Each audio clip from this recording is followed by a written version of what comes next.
Selon le catéchisme de l'Église catholique, 1159, l'image sacrée représente avant tout le Christ. Elle ne peut représenter le Dieu invisible et incompréhensible. C'est l'incarnation du Fils de Dieu qui a inauguré une nouvelle économie des images. Nous comprenons donc que la réalité des objets de dévotion, lorsqu'ils sont bénis, apporte une représentation du sacré qui marque notre expérience de foi. Saint Jean Damascène disait: « La beauté et la couleur des images stimulent ma prière. C'est une fête pour mes yeux, et cela stimule mon cœur à rendre gloire à Dieu. » Catéchisme de l'Église catholique, 1162. Cependant, ces objets religieux et de dévotion sont limités et parfois, par négligence, accident ou autres circonstances, ils se cassent. Nous nous demandons alors ce qu'il faut faire de ce qui représente le sacré et qui a été brisé. Le Code de droit canonique, 1171, stipule que les choses sacrées doivent être traitées avec respect et ne pas être utilisées à des fins profanes ou inconvenantes, même si elles appartiennent à des particuliers. Mais une image ou un objet de dévotion n'aura sa pleine valeur que si le signe est complet.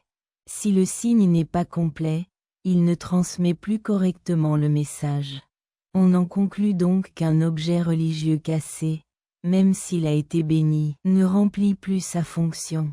La première chose à faire est d'analyser la valeur de l'objet. S'il s'agit d'un objet précieux, d'une valeur artistique ou d'une valeur d'appartenance très forte, la solution est de chercher une réparation, une restauration, un artiste qui puisse faire le travail de recomposition de l'objet. Pensez, par exemple, à l'image de Notre-Dame d'Aparecida lorsqu'elle a été détruite lors du bombardement de 1978.